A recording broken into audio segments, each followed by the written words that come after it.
चमचमपुर नाम का एक छोटा सा प्यारा गांव था, जहां माधव नाम का एक सीधा साधा किसान रहता था।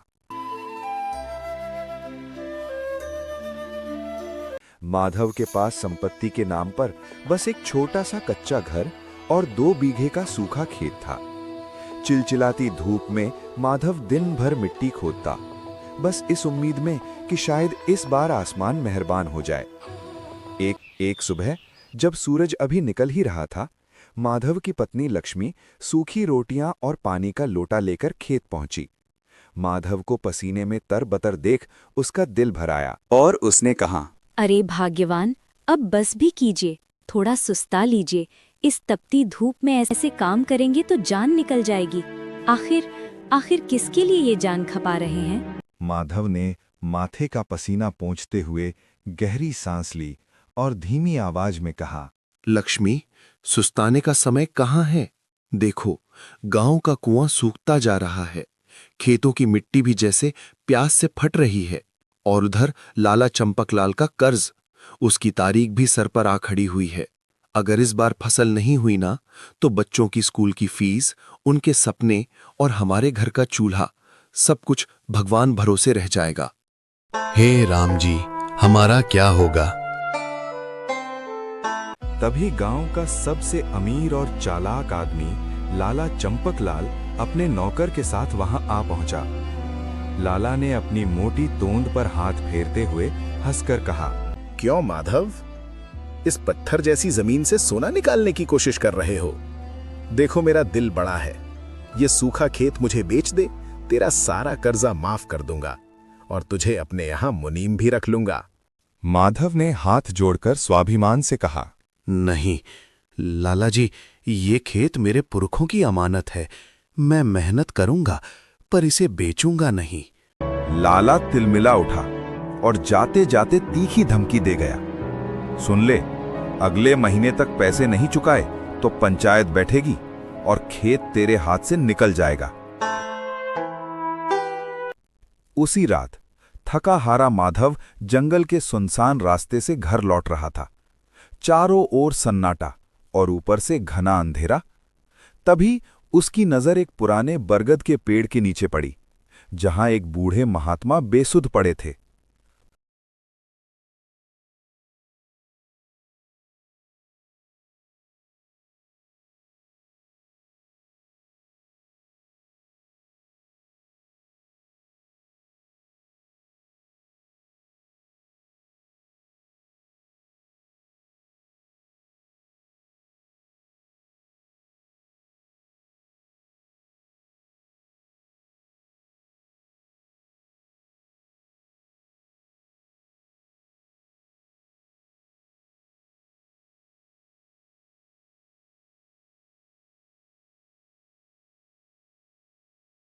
सरदार आवाज में बोले, बेटा, ये लो, ईमानदारी के बीज, इन्हें अपने आंगन में बड़े विश्वास के साथ बो देना। याद रखना, इनका फल हर किसी को नसीब नहीं होता, सिर्फ वही इसे चख पाएगा जिसकी नीयत सच में साफ होगी।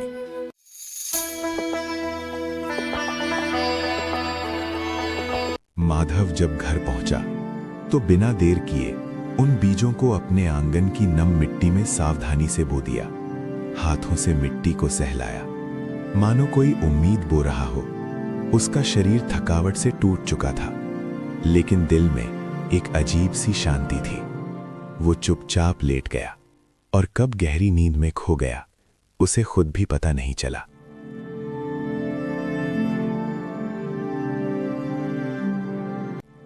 रात बीत गई और फिर आई एक नई सुबह।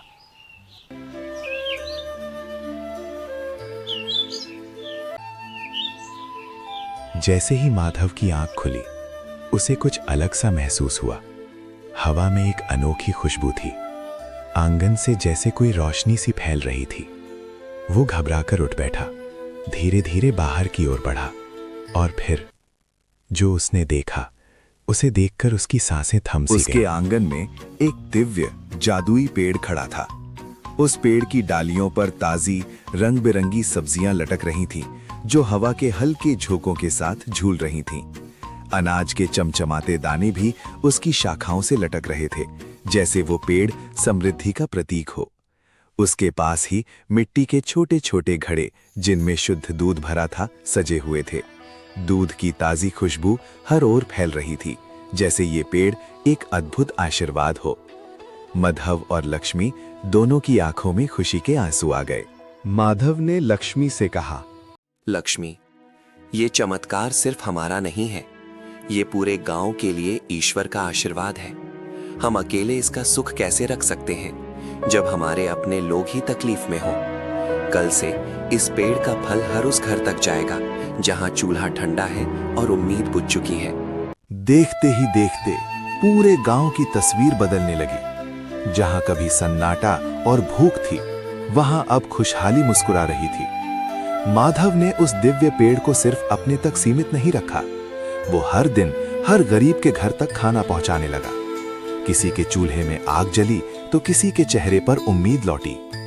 धीरे धीरे उसकी दरियादिली की चर्चा पूरे इलाके में फैल गई।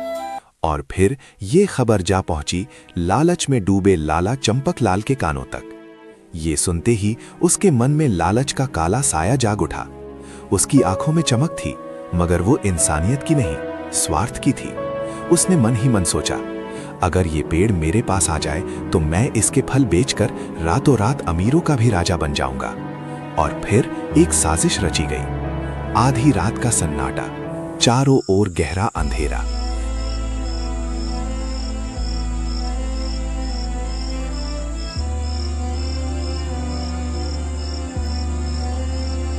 इसी मौके का फायदा उठाकर लाला चंपक लाल अपने नौकरों के साथ चुपके से माधव के आंगन में पहुंचा और बिना किसी दया के उस चमत्कारी पेड़ को जड़ से उखाड़ लिया।